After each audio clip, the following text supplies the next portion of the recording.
inspire.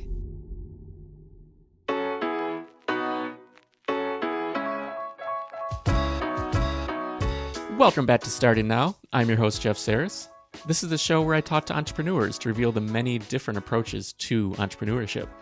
And today I am very excited to share my conversation with Brian Clark. Brian is the founder of Copyblogger. He has various other projects now like Further and Unemployable. But Brian has given so much to the entrepreneurial community that he has set the stage for so many entrepreneurs like ourselves to learn the ins and outs of whether it's content marketing or just business growth and strategy. So I'm really excited for this episode. I know you're going to get so much out of it.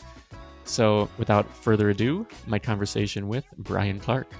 So how many businesses and projects and things are you working on right now? Because you have you always have quite a few balls in the air, don't you? Yeah, and I don't know why I keep doing that to myself, but it just seems to be part of my nature. But right now, I'm technically leading 3 companies. By recently, I've got 2 side projects that became companies, Further and Unemployable. And then I kind of came back to a more active role with Copyblogger we'll see for how long. But we're really working as a team over there. But I think I needed to come in with the new product and take the lead on this aspect of it. And then Daryl and Tim and Stephanie are more than capable of doing a lot of the day-to-day stuff. So it's interesting times, and because there's nothing else going on this year. Yeah, absolutely. After selling with Copyblogger, that you didn't sell Copyblogger itself, but you sold the constituent components that made up sort of Rainmaker Digital, correct? Yeah, it's so interesting that's how it worked because, Copyblogger was a platform that allowed Studio Press to grow so much, to allow us to create the Rainmaker platform and the various hosting products and software products. And that's what everyone wanted to buy, and that's what they did. And then you still have the audience and you still have the platform, even though, and this is the interesting part about me coming back, because when I went on sabbatical and traveled with my family for 7 months, my decision was I'm done with Copyblogger, right? It's a new chapter of my life. And then, all sorts of interesting things happen. I know you talked to Brian Gardner earlier. But Daryl Vesterfelt came in with an offer to buy out my other partners, except for Brian. And then Brian got bought out by Tim Stoddart. So now I have different partners altogether, which is cool. And really, if it weren't for them, I wouldn't have come back to help guide the ship a little bit. But I have a lot of faith in them that just, a little bit of help from Brian, hopefully. And then, the ship just sails. Just, not with me at the wheel every day. So that's kind of the goal. Yeah. What was the impetus then to come back? Being that they wanted to buy in to buy the partners out. But what was sort of your, the driving, the why for you? I mean, honestly, as the founder from day one, when it was just me, no one knows that audience better, even though I haven't technically been in charge of it for 3 years, or even when Sonia was there, I wasn't in charge of it. But Sonia and I were so compatible in our view of how things should go. So it was a transition in the last year where I let Daryl and then Tim, really just kind of get acquainted and also the audience get acquainted with them. But when it came time to launch something new, I was like, okay, guys, I'll do this, but you're going to have to put up with me. Basically, how did I put it? I'm like, leave me alone and do what I say. And that's all we have to do. Because I had to write a lot of stuff and Tim's really a blossoming writer. Daryl he'll be the first to tell you, he doesn't want to write. So he doesn't necessarily understand what it's like to go write a 30-page report and design a new product. So I'm just like, quit asking me for updates. All right. I'll get it done. I promise. Because my creative process is crazy. That's why I don't try to explain it to anyone. You can try to boil it down to this process and that, but in reality, we're all kind of crazy people, right? When it comes to getting things done. Yeah. I mean, so not to try to boil it down, but what is your sort of broad strokes of your approach then to creativity? Because you are constantly writing, constantly producing content. And I want to kind of dive into little projects and things as well, but your output is very impressive. It's because it's always high level, like you're never phoning anything in, but you're very consistent with building further, building Unemployable, building everything else that you've been doing over the years, and now Copyblogger again. Yeah. It's really an exercise, I think, first and foremost in strategic empathy, understanding who your audience is and what does success look like for them, and then coming up with a way to make that happen for them that also leads to your own success. And really, creativity and empathy to me go hand in hand, because effectively what we're doing with content or even curation is telling stories, but it has to be the right story for the right type of person. So I'm a big advocate for, you don't find your audience, you choose your audience, right? You choose them by displaying your values and your worldview to a certain degree, because, we talk about conversion in copywriting and marketing, but you're not really converting anyone. You're not changing anyone's mind. It's hard enough to get someone to just choose you, even when they are like-minded or they have the same values.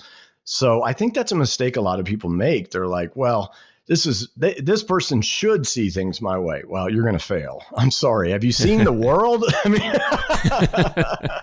it doesn't work that way, and it's getting worse, it seems. So you need to attract the type of people that you're going to engage with authentically. A lot of buzzwords there, but authenticity just means that you're able to communicate honestly with people who are going to be okay with that. And if there are people who are not okay with that, they don't need to be in your audience. And again, people are like, oh, I don't want to alienate anyone. Well, if you're not alienating anyone, no one's loving you either, right? That's the world we live in. So just take a stand for what you believe in and get the right people to come with you. And don't worry about the people who don't want to come with you. That's okay. It's just not even worth the trouble, and it's very frustrating when you really think you can change someone's mind in their fundamental beliefs. People want to find a place where they belong, and they will find that with you if they believe what you believe to begin with. And all you're really getting them to do is be congruent with you as opposed to someone else who might believe what, I think you and I have similar value systems, and yet you have your audience and I have mine, and there's probably overlap there. But that's really what we're talking about. Yeah. And being in the middle, that's never a good spot to be. You don't want to be just broadly appealing to everyone, because you don't get those raving fans. You don't get the people who love you for who you are. Well, you know what they say about being in the middle of the road, right? What's that? You get run over. Oh, yeah. But really, Absolutely. You're just lonely because no one cares, when you have that kind of bland, whitewashed, non-offensive. And again, I am not saying go be purposefully offensive. Some people do well with that. I'm just naturally offensive, I guess. I don't know. But I'm just me, and some people like that and some people don't. And I'm okay with that very much. Yeah, definitely. So you said finding your audience, finding the right people. So you're doing... No, not finding, choosing. Choosing, okay, yeah. Yeah. So it's finding implies that whoever shows up, great. And I think... I was just talking to someone earlier today who's like, I had this audience and they just weren't interested in buying from me. And I'm like, that's because you just took whoever showed up. And she's like, that's right. And so I ditched them and I focused only on a certain type of person. And now everything's great, even though the audience is, a fourth of the size. And I'm like, big is not better if they're not your people. Yeah, that's a really good point. It's so then when you go and you choose an audience, are you thinking, because let me rewind a bit. When you were doing Copyblogger initially, you didn't start with a product. You started purely with your content and learning and, like you said, empathy towards the audience. And then you've started further, which is geared towards Gen Xers, correct? Sort of broadly speaking. People in their 40s and 50s, which is perfectly Gen X right now. So that, I guess that will evolve over time, but it makes it convenient now. It's an interesting point with Copyblogger because, I learned as much as anyone by doing Copyblogger. My knowledge and expertise deepened. Teaching someone something is the most incredible thing you can do. People are like, well, I don't have any expertise. I'm like, well, just start teaching people what you do know and stay a step ahead of them and you'll be fine. So I knew certain things at the beginning of Copyblogger, but I wasn't nearly as sophisticated about people, I guess, than I am now.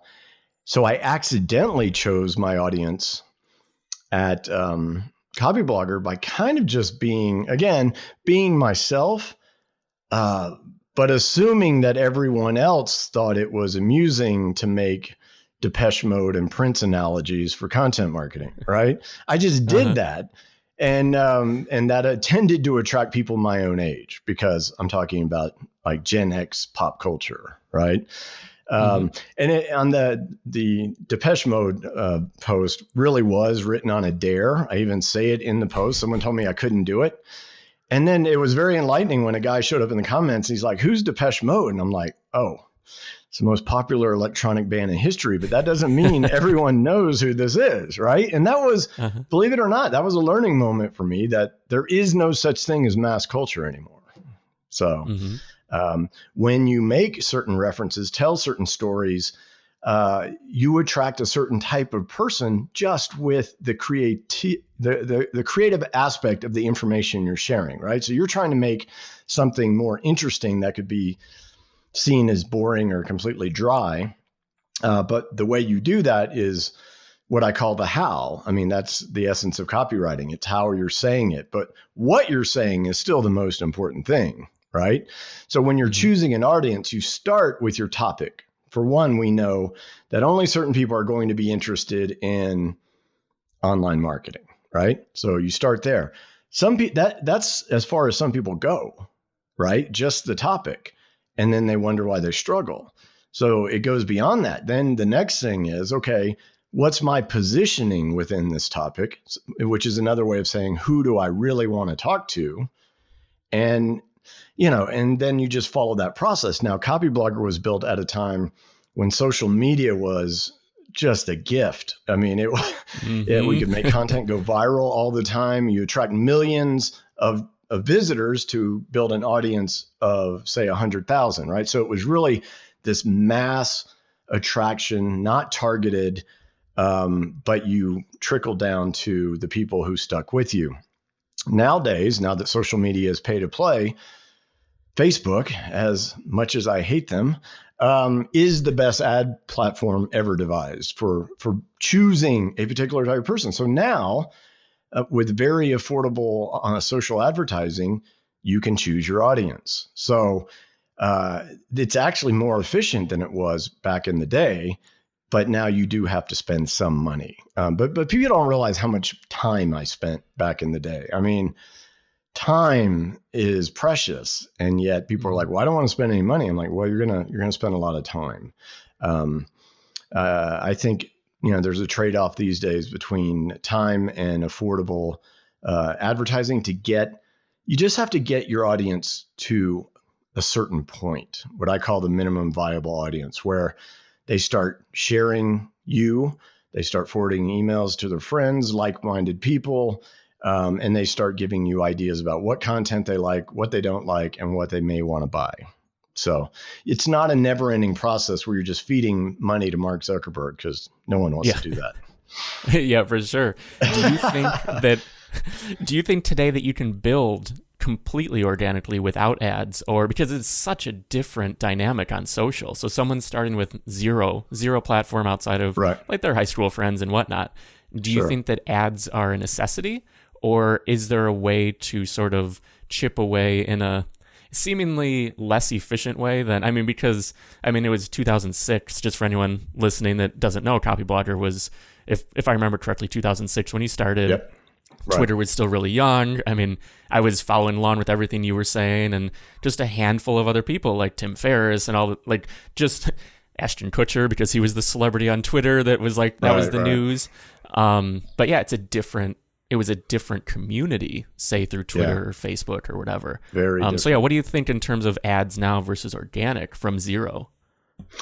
Well, there are definitely ways to spend time instead of money and effectively borrow other people's audiences if they are the right audience. Like, I don't do podcast interviews necessarily for exposure anymore, because unfortunately I've been doing this a long time, and that's the great thing. You carry, hopefully, if you carry your brand equity, if you will, with you. But being able to get, everyone is looking for podcast guests, and I get 50 pitches a day. You probably do too. It's just, but I still think guest posting is one of the better ways, because, so for example, when I started Copyblogger, technically a blog, but I treated it like a magazine. So I was like, well, I don't want it to be just me. A magazine has multiple voices. And so I started accepting guest posts, which no one did at that time, right? And now this is a very common thing, except people they're strict about, they know that you're trying to get a link back to your site. Are you doing it just for SEO, or is it legit? That kind of thing. So it really comes down to relationships. And this has been true. I've known you since the early days, met you in person 5 times. One time I forgot your name while I was just standing there talking to you and your wife. And I'm like, what? Remember that? Oh, yeah. And that's no problem I'm at like, all. I've met you 6 happens. times and I just blanked out on Jeff.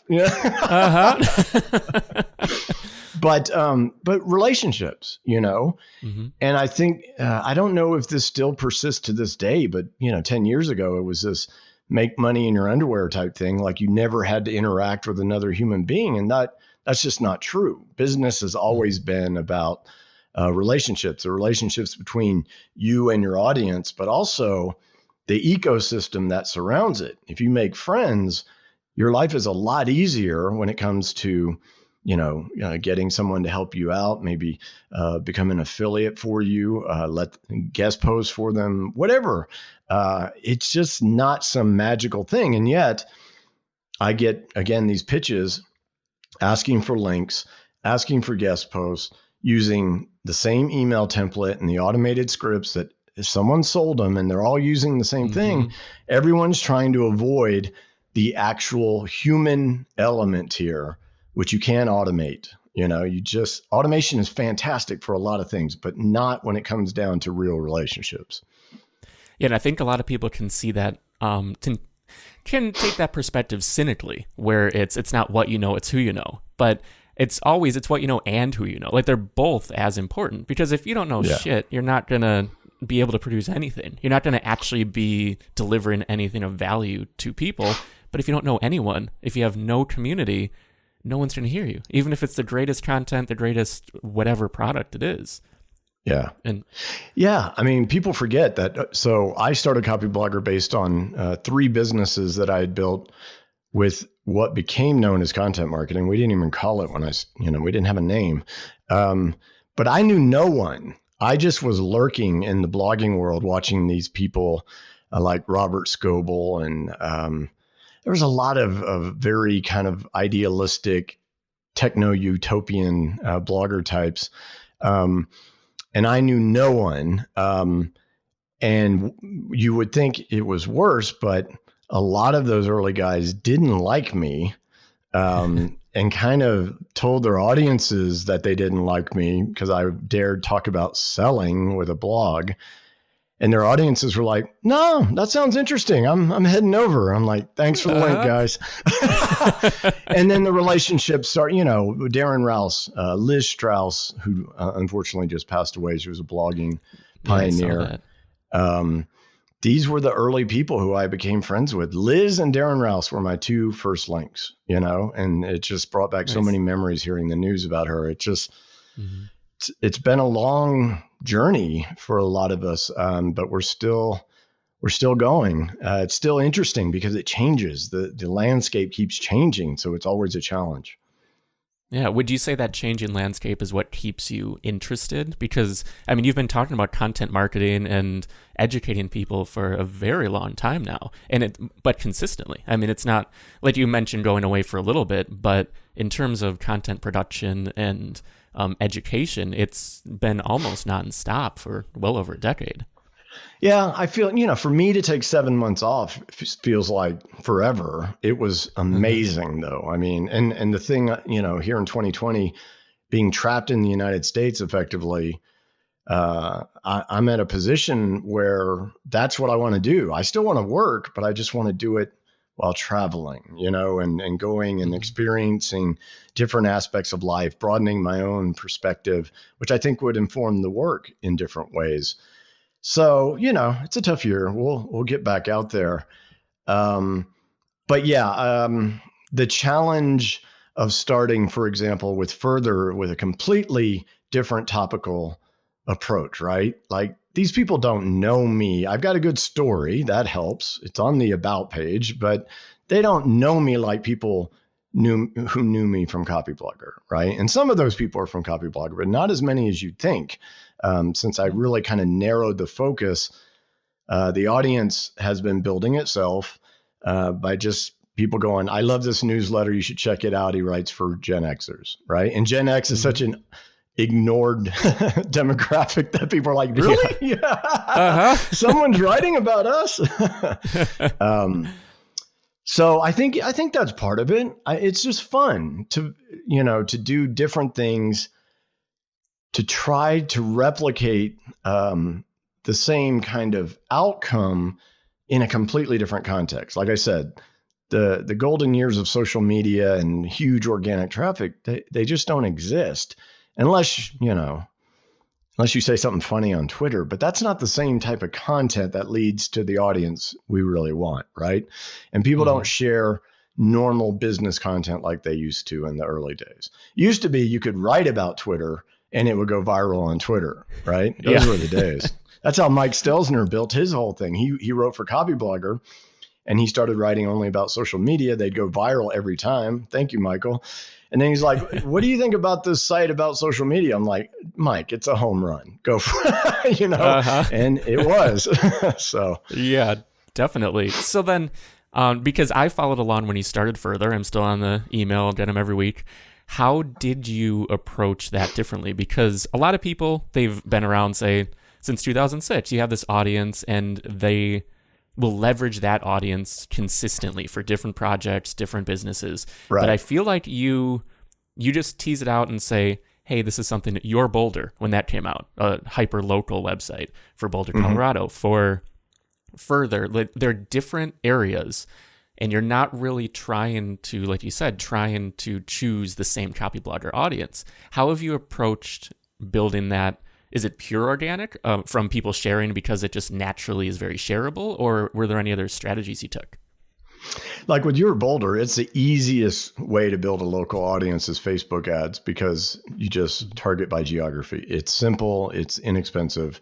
So that was that approach. Further was different in that it truly was a personal project for me. I started at a time where I was succeeding wildly in business, right?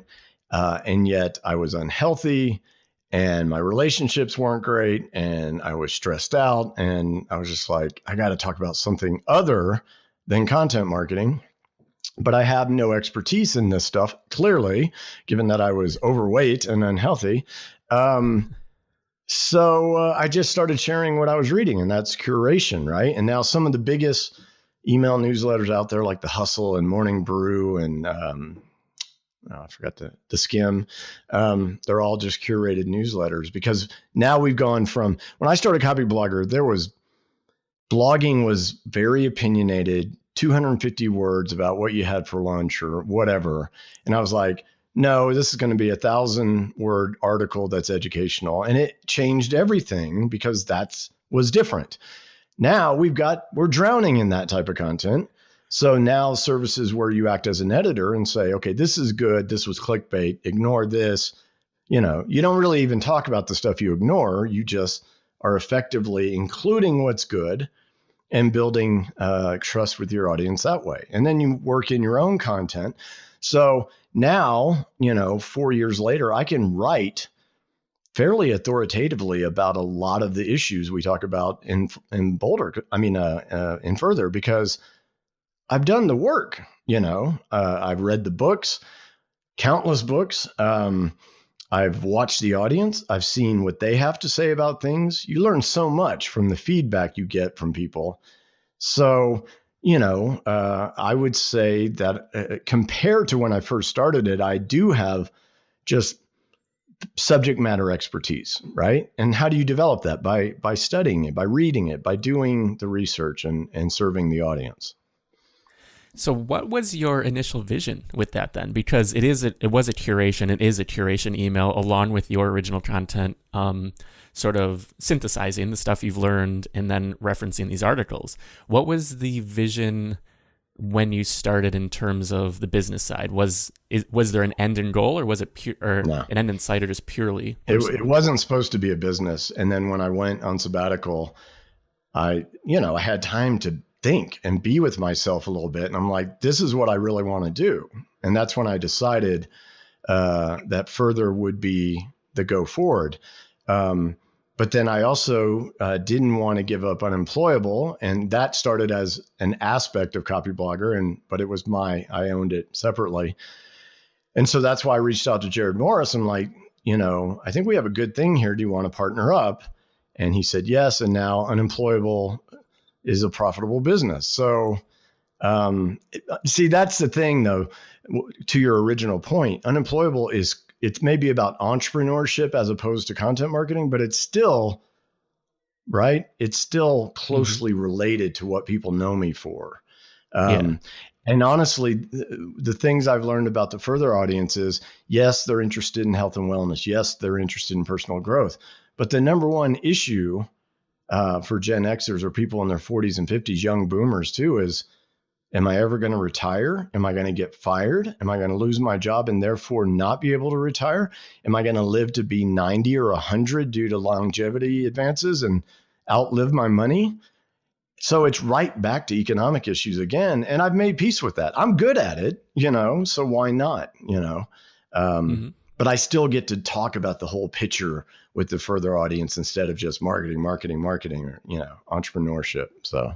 Yeah. And are there any products in the pipeline? Like, you're wearing some of the merch right now, which I love. Like, I absolutely love that logo. And I feel like that was a little of the inspiration, probably subconsciously, for our logo for BYLT, which is also like this bird just sort of spreading its wings. This is very personal to me. The Phoenix has always, since I was a kid, it's been meaningful to me. But within the context of midlife and your next act and all that, it just seems really appropriate for, talking about midlife reinvention or your next phase.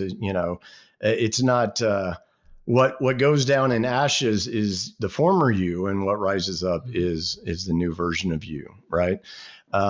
So I'm glad you like it, because it usually I try to choose things at the intersection of me and the audience. But with Further, I've always made choices basically based on what resonates with me, but I am a member of my target audience, right? So that hasn't hurt me so far. So it's good. I think it comes through that this means something to me, and that goes a long way. And that's why I really talk a lot about, don't just choose something that makes money. Choose something that fills you with purpose. Because when it gets tough and you got to show up again the next week or the next whatever, it's hard if you're only doing it for the money. That's a lesson I learned a long time ago. Yeah. So then, is there any plan for money? Oh yeah, we've got a product in development right now. It's fun. In fact, I was working all day yesterday on it, and we're right in the middle of a launch at Copyblogger, and I'm still, I just get drawn to what what I want to work on, and Uh-huh. that feels great, right? When you wake up in the morning and you're not like, oh, I got to go to work. You're like, I get to work on this. Yeah. Yeah, you're up So, all night trying to get it just dialed in, go to sleep, wake up and continue because it's right. just always there, front of mind. Yeah. Yeah. Well, I'm much better about not staying up late than I used to be. I used to put in the night shift, but now I'm like, man, if I don't sleep, I'm going to be a wreck. Definitely. So I told you, I take better care of myself now.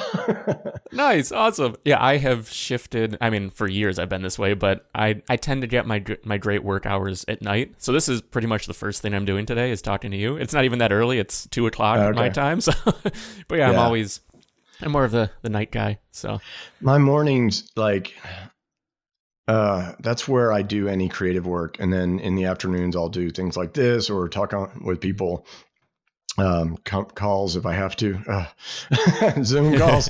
But yeah, the only way I used to write at night was with a healthy glass of wine by me, and I don't do that anymore. So, how much time would you say you spend creatively writing in the morning? Like typically, not concretely. Yeah, I think my it's not continuous. I wish, but I'd say from 8 to 1 or 2, and then after that, I have to give up. Unless unless something has to be out the next day, then of course you can get it done. But I don't usually put myself in that position too much anymore. So I just try to keep things like, for example, if you try to schedule a phone call with me before noon, I'll say no, right? I just jealously guard that block of time, but I'll say yes to the afternoon. So I don't, and so in some mornings I still have a bad creative day, but I still protect the time, cause you gotta allow for, bad days or stuff's not flowing, you deal with it. Right. For sure.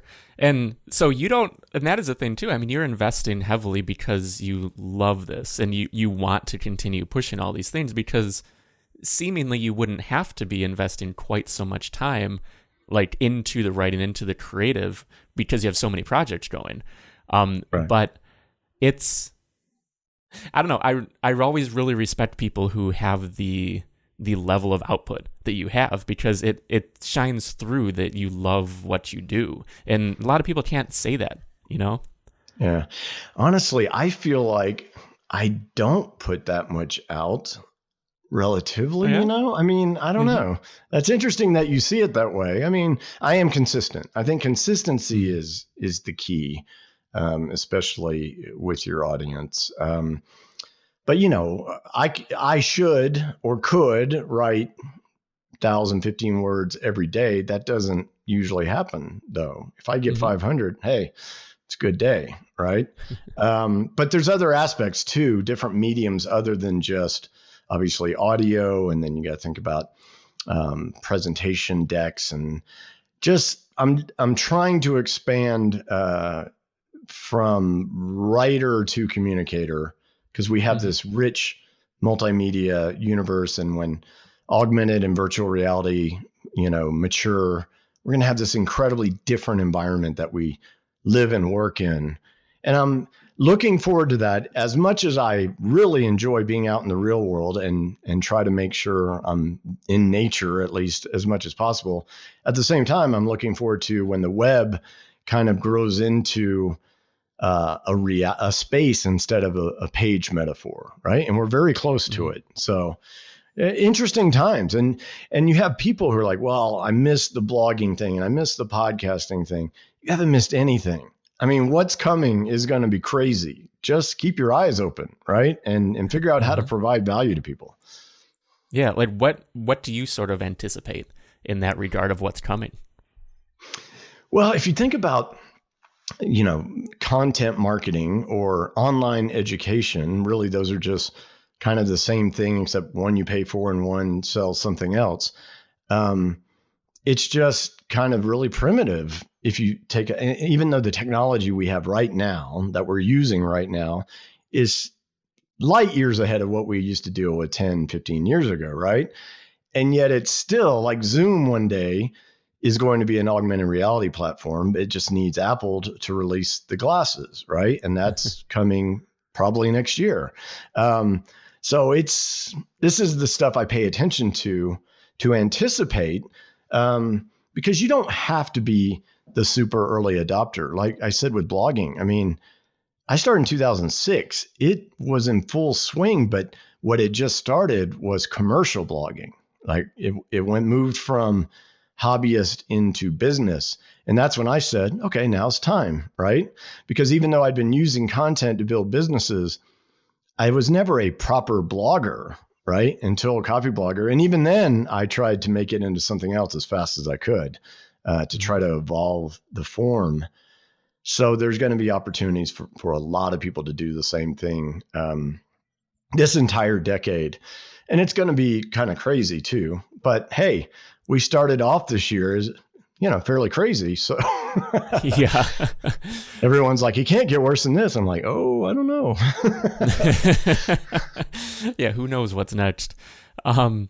So when it comes to content marketing, you approach content marketing to build your businesses. It flows through everything you do. But then I've seen you write a little bit about this, so I wanted to bring up influencer marketing and your thoughts on that, and how you've talked about influencer versus thought leader as an example of how to better define it. But how would you define the difference between an influencer who, like, because obviously you have influence, you have a community, you have people who look up to you and respect what you do, but we have this connotation of what an influencer is. So it's a weird term to apply maybe to you, where an Instagram influencer is this set like model kind of thing. Well, I try to step outside of our bubble and talk to normal people, and then also my kids. I like normal people. Yeah. I mean, people who don't do this stuff. And the way they say, to them, an influencer is like Kardashian, right? Kind of a train wreck, PewDiePie. But my kids, are into all the YouTube stars and now TikTok, of course. And the only thing I've ever done that impresses them is that I have a blue check mark on Twitter. That's it. I mean, everything else, they're like, whatever, Dad. I'm like, really? That's what impresses you? So that's what I'm talking about, the difference. Now, and in the past, I've kind of not liked the term thought leader because it sounds pretentious and is generally applied to, say like a Seth Godin, like I write books, I give speeches, that's what I do. Or because that's a legit thought leader. And then you've got like some CEO who, for PR is trying to calls himself a thought leader. I'm like, you can't call yourself a thought leader. I mean, yeah. But I like it because of the word leader, because if you're going to help someone, the whole audience metaphor for me is like the hero's journey or the buyer's journey, which is mapped to it, which is you're not the hero, they are, but you're the mentor, you're the guide. So you have to have empathy to know what the path looks like. And then you lead them along on the path of least resistance, which has a double meaning, right? Because you're breaking down sales resistance as well. Not by doing anything shady, but just by saying, this is what you need, right? This is what you want to do, and here's the solution. So I've kind of make that distinction, even though I know in our space, some people don't distinguish between influencer or thought leader or what have you. But in the broader world, which I think we're all going to have to be more, inclusive of, because with the pandemic, we feel like everyone's online doing digital marketing, but no, there are tons of businesses that just wouldn't do it. And now they're trying to figure out how to do it. So this is an opportunity for freelance writers and designers and everyone, but they've got to meet people where they are. And where they are is less sophisticated than you think when it comes to all this stuff we take for granted. Like most of the world had never heard of Zoom, but you and I have been using Zoom for years, right? So that's just a good example of, oh, okay, so I have to speak differently to people so they'll understand, right? Mm-hmm. Definitely. And do you see influencer marketing, so pure influencer, not thought leader, do you see that having a shelf life? I just keep reading about how brands are so disappointed because it was such the craze, and even people Mm-hmm. in the content marketing space were embracing it. But I think we need to walk away from that term because it's gaining a negative connotation. So that's really Mm-hmm. all I'm trying to do. The language you use matters, because if someone sees it as negative and you're using it as a positive, you may have lost them right there, right? So it's important to Yeah. think about, what language do we use? Is it correct for the broader audience that's needing help? Mm-hmm. So I want to move on to sort of a little bit on Unemployable. You started 7-figure small, which I'm very interested in, because I don't know, I come from that like minimalist business kind of approach. Dave and I do everything in house. We've never hired, never brought anyone on. It's 100% just the two of us. And Right. you've done both. You've gone down the Brian Clark Copyblogger route. Then you grew to, I think, 50 plus employees, and like you've gone all over the place. So what has drawn you into this 7-figure small approach now, and how actually do you define 7-figure small? Yeah, it's interesting, because when I started Copyblogger, I was like, I'm never going to have employees. I'm only going to do partnerships and joint ventures. And for a while, that's what we did. And then 2007, 2008, and 2009, 3 different businesses all reached 7 figures within 12 months. And if any sensible person would have just been satisfied with that, but no, So I did an interview the other day, and they were like, what were you thinking when you started Copyblogger? What was your ambition to create, this 8-figure business? I'm like, I never wanted to create an 8-figure business. It never even entered my mind. All I did was the next thing every year. And that's the power of audience, because the audience scales up, and you can choose not to, right? And that's really the philosophy. I went in a different direction. I've said many times, I don't regret a thing, because it was the greatest learning experience of my life, but and it ended great. We got acquisitions, right? But it's not what I said I wanted to do, and I don't want to do it now. And I've learned my lesson, that you can so easily get caught up in your own ambition, right? Like if you're presented with an opportunity and you can't say no to it, regardless of what it does to your personal life, or, so, and really now looping back around to why I started Further, why do you think I was, working so much and unhealthy and all of that kind of thing, right? Mm-hmm. So you have to know yourself as much as you have to know your audience, and design the type of business you want. Now, the 7-figure thing sounds like hyperbole, but of course, people do it all the time, right? It's amazing. Mm-hmm. Elaine Pofeld's book, The One Person $1 million business, I think. Yeah, that's it, right? Uh-huh. And that's where 7-figure small came from. So while I was on sabbatical, I looked at the last season of Unemployable, the podcast. I looked at the episodes to see what people liked, and her episode by far just crushed it, right? Mm-hmm. I'm like, Then I called Jared up, who had already agreed to partner with me. I'm like, what do you think about 7-figure small? He's like, I like it. And I'm like, okay, that's it. That's our new thing. And well, you put it out there, and then people reacted favorably. And then we changed the name of the podcast. We've got a course named after it now. The whole business was built by an observation of what the audience resonated with. And that's what we try to teach people. How do you find the signals amongst the noise, right? What's meaningful and what's not? And more importantly, can you put aside what you think they should have and give them in a creative, interesting way what they want, which means they want a certain outcome, and you have to find a way to guide them to the outcome that they desire, right? Mm-hmm. And that's where all the fun is, to me, at least. For sure. And do you think it generally leads itself to a course. Do you think there are other options other than courses? Obviously, I mean, digital, like entrepreneurship, like online stuff, that's plentiful. There's so many different options. But in terms of the paths that you pursue in really educating people and getting them to their goals, is course sort of the main endpoint with the different projects? Well, for me now, because, I've kind of sworn off software, even though I'm still tempted from time to time to go in that direction again. But what I told myself was, no, let's just, I enjoy being a teacher. I really do. And if you can be a well-compensated teacher, that's awesome. So I think I've found my role.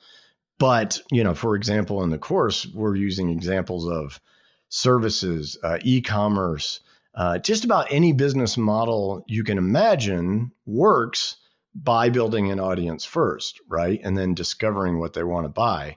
So it's not just courses. Unemployable is primarily a community, but we found that it's the education that brings people in.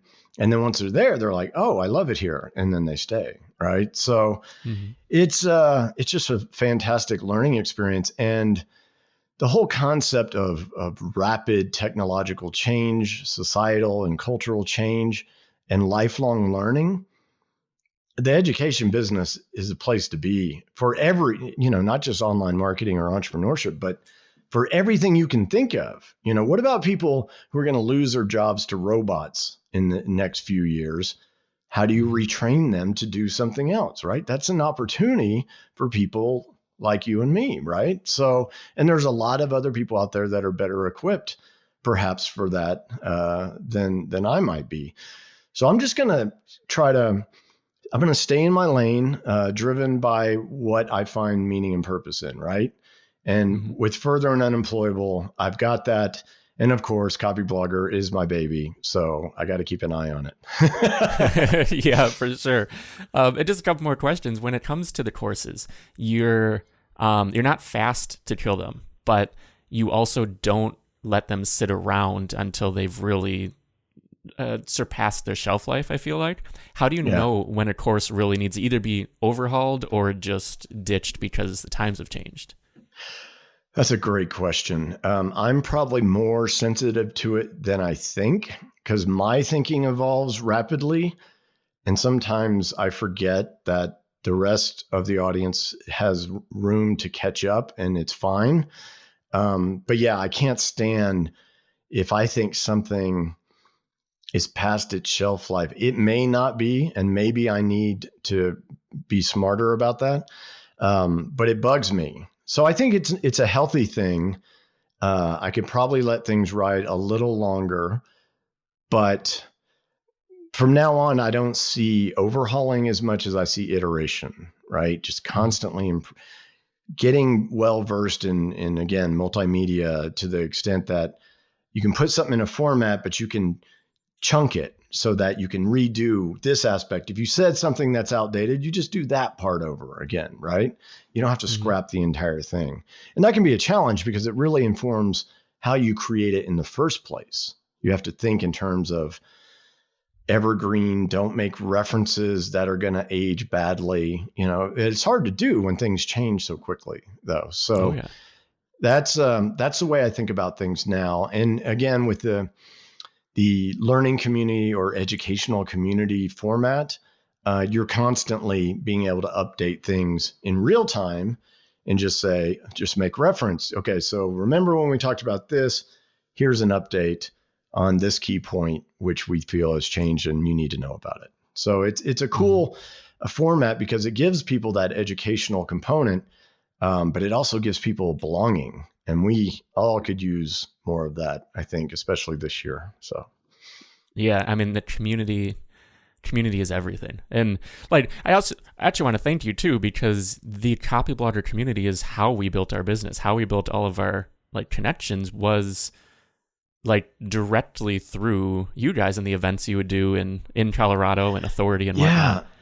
And I'm, someone asked me what I'm most proud of with Copyblogger, and they were kind of alluding to the millions. And I'm like, no, all the people that built businesses. And I got, not thanks to us because you guys did it, but we were a vehicle that allowed people like you and Laura Roeder and Mike Stelzner and, oh my gosh, so many There's so many people that are popping in my head right now, but they're all just amazing. John Morrow. I'm trying to, there's the other guy that I was just looking at. Anyway, all these people built, these are to people out there in the world, you are their go-to person, right?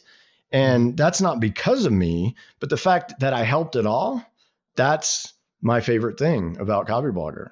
Like every time, like for example, James Clear, do you know, wrote Atomic Habits? So I was following his site a few years back, probably because of Further, and he was writing about habits and whatnot.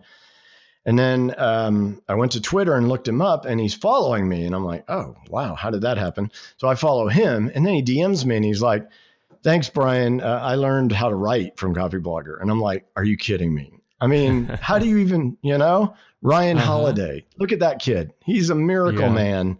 I've known him since he was 20 years old. All of these people are like, if you have a legacy, it's not the money. It's like, who did you help, right? Do they absolutely? Do they think nicely about you? Somewhat.